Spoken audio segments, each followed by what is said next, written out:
Okay, I got cut off. And if that first part was for you, I feel the need to grab more cards.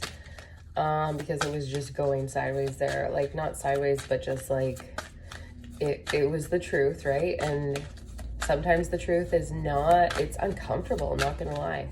But I'm okay with being uncomfortable.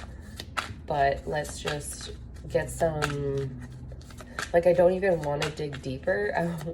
I honestly, what I want to hear is like, spirits got this person. That's what I want to hear. But like, I already know that. So it's just knowing and trusting in your soul that this was all too for a reason.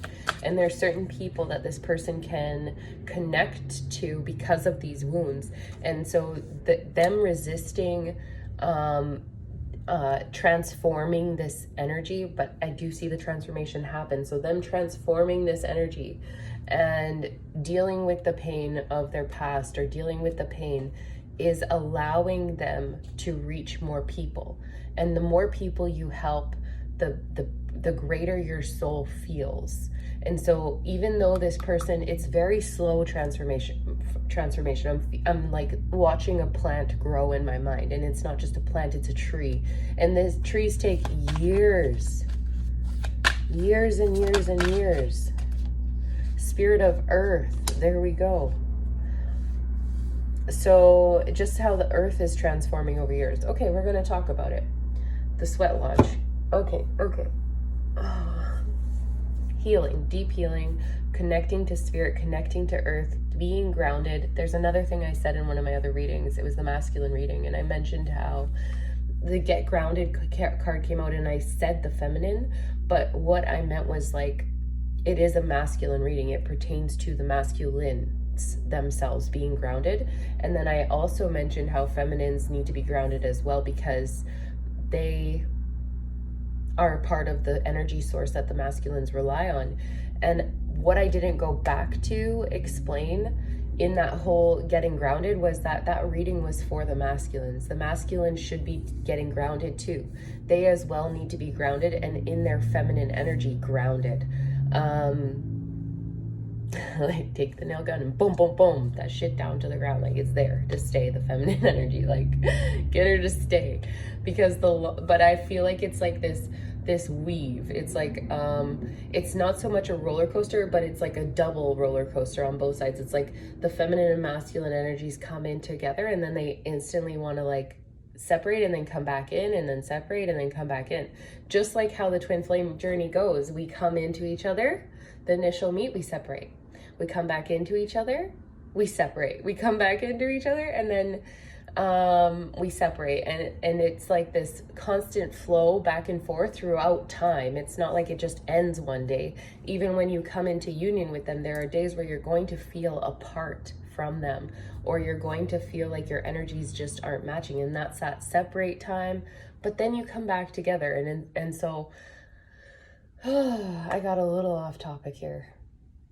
The earth, where we're going to talk about how our mother earth, there's so many things to say about the earth.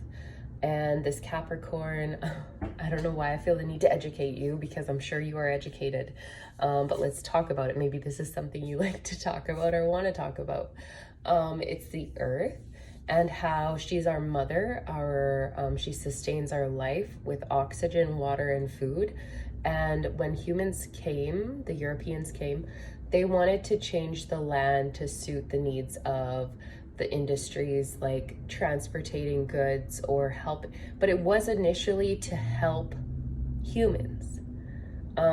Did they care about the animals in their processes? Yes, they did. They took them into consideration. I'm not gonna lie. Humans are not completely inhumane. No, but these they still did it, even though it would impact the animal life. There's still signs saying, you know, these animals will be crossing, but they built crossings over top of the structures of road, so that cars don't hit them, or they have a safe passage. But these animals don't know what a fence, where to get a hole in. So that was kind of a naive way for humans to help the animals through our transition of being more sophisticated. Like, we're able to travel far distances because of a machine we built, right? So there are some things, I don't know why we're talking about this, but okay. Anyways, so they changed the Mother Earth to suit their needs. And this is a reflection of now how women are held, and how women feel the need to change themselves to suit the masculine needs.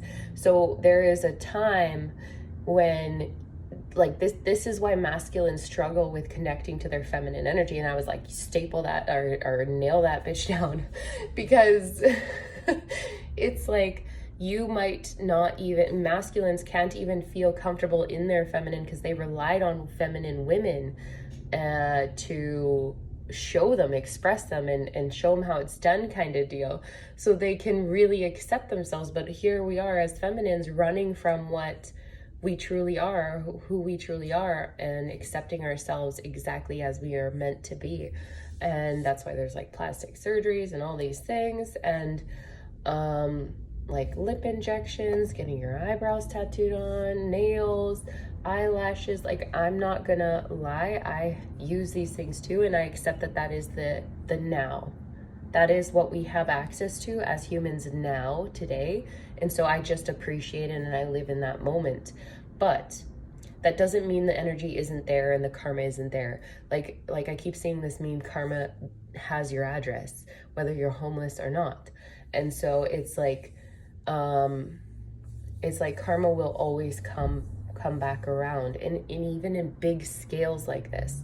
And so I feel like in that sense, the bigger scale of things is the masculines not being able to come back into union with their feminines easily. Like, it can be done, but there's a lot of healing that needs to go around there, because the feminines need to be healed. They need to be appreciated and accepted and loved exactly as they are, just like our mother does. That was a whole lot of a speech for this one card, y'all. Anyways, with the Sweat Lodge, that's gathering with like people to accomplish a healing within yourselves, which is better for everybody. So the more healing that happens is better for everybody. Everybody's healing is better for everybody. There is no singling out anybody and saying your healing is more deserving of this person's healing or anything like that. It is just essentially us all being one, all being connected, all being together through this. And oh boy, like, you are me, I am you, we are each other, because we're all of the same substance. Does that make sense? And that what makes us unique is there's like a tiny little percent, but it's also how your thought processes are, because that's how you can create. That's how you connect to your heart space to create things. Anyways, that was just crazy Capricorn reading for you all. Just a lot of self-discipline in this reading, and I was feeling the need to say it. And sometimes I have this need to say something, and then I skip over it, or I'm like, there's this little insecurity inside myself where I'm like, it's too deep, and then I kind of push it away and go on with my